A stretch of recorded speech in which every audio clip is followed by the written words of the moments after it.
بما تعملون ولا تكونوا كالذين نسوا الله فأنساهم أنفسهم أولئك هم الفاسقون لا يستوي أصحاب النار وأصحاب الجنة أصحاب الجنة هم الفائزون صدق اللہ العظیم وصدق رسولہ النبی الکریم الامین ونحن علی ذلک لمن الشاہدین والشاکرین والحمد للہ رب العالمین۔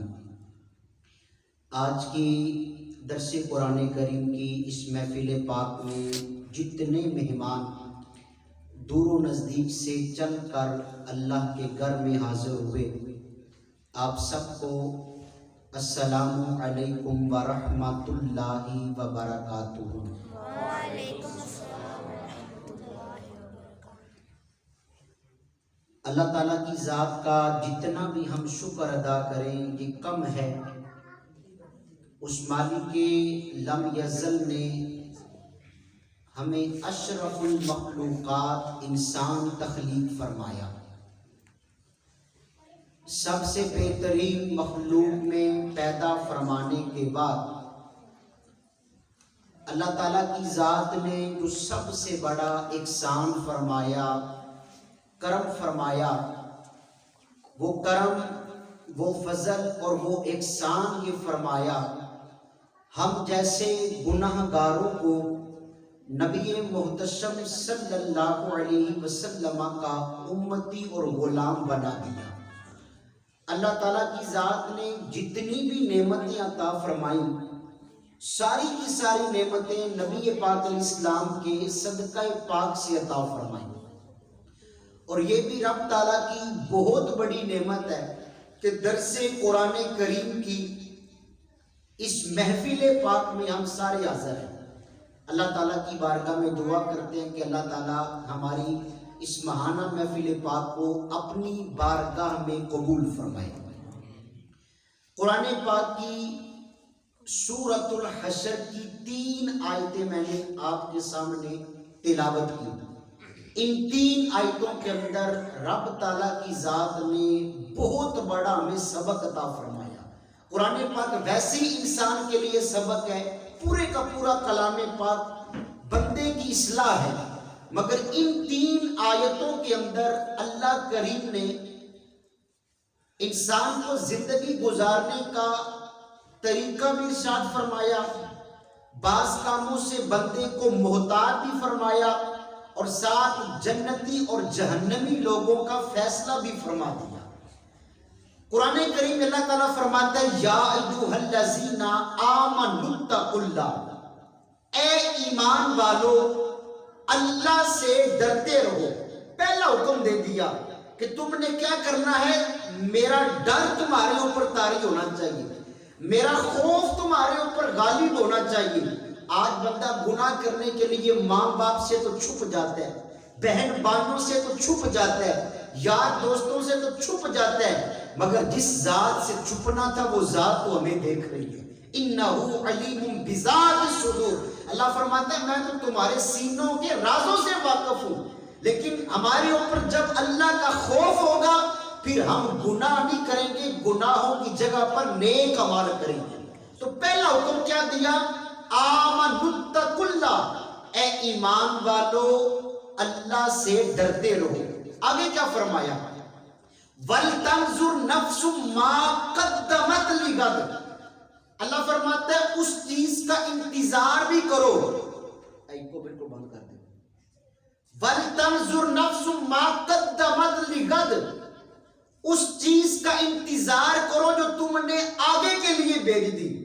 ہم نے آگے کیا بھیجا ہے، مفسرین نے تفاسیر کے اندر لکھا بندے کی زندگی کے نیک عمل اور بندے کی زندگی کے برے عمل۔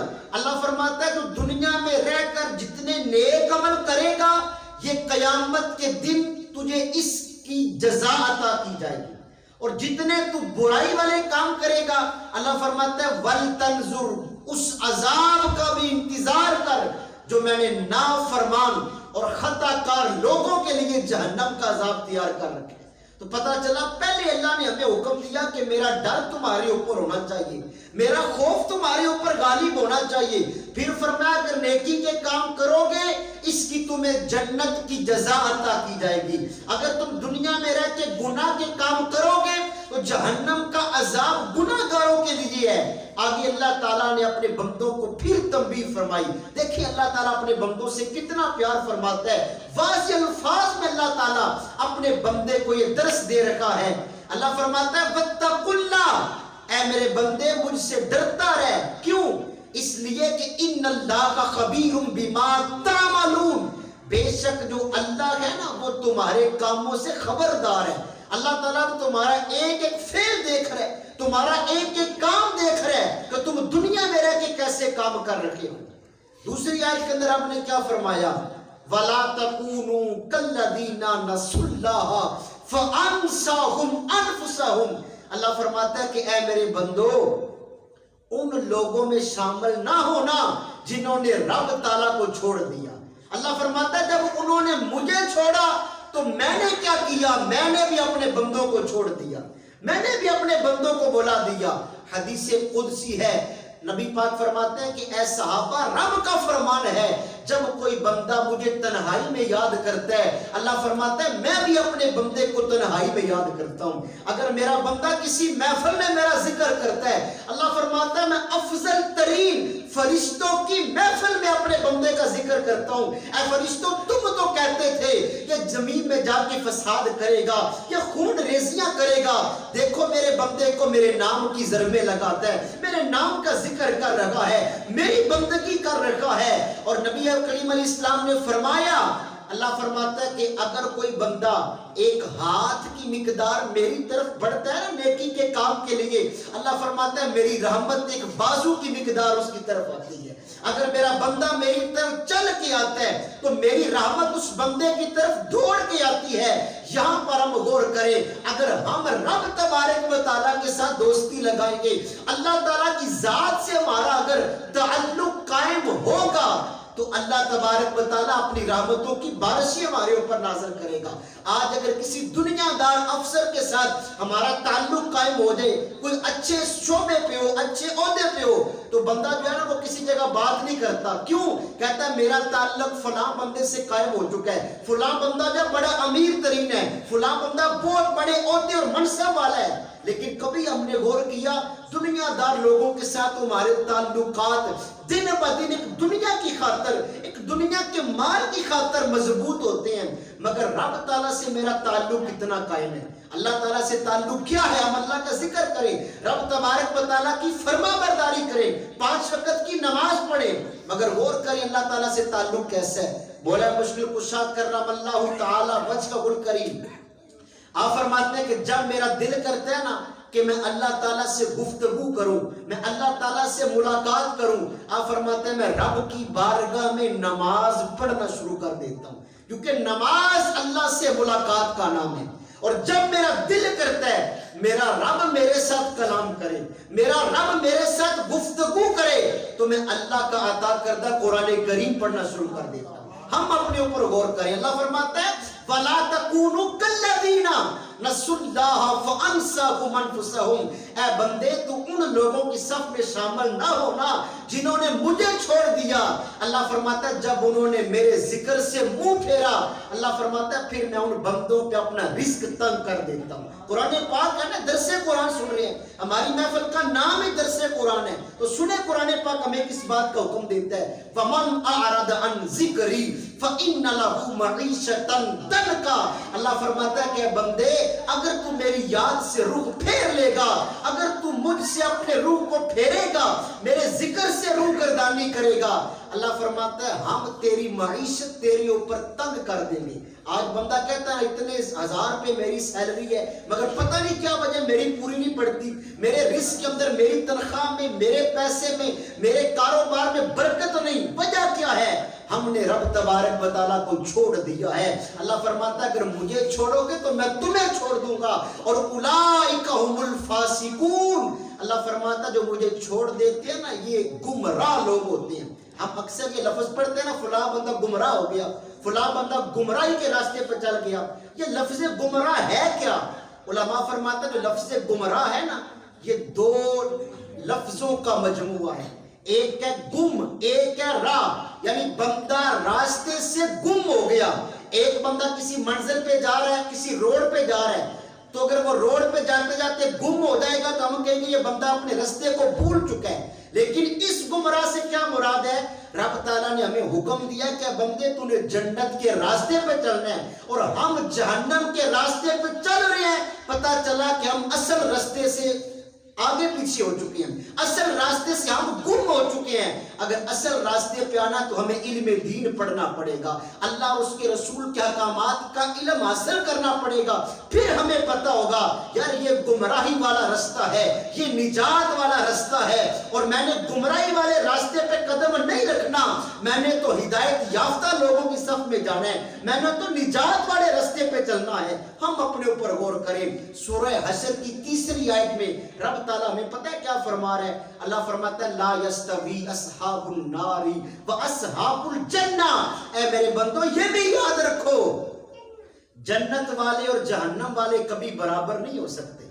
اصحاب الجنتی هم الفائزون. اور اللہ فرماتا ہے جو جنتی لوگ ہیں نا، ہمیشہ کامیابی انہی لوگوں کو ملتی ہے.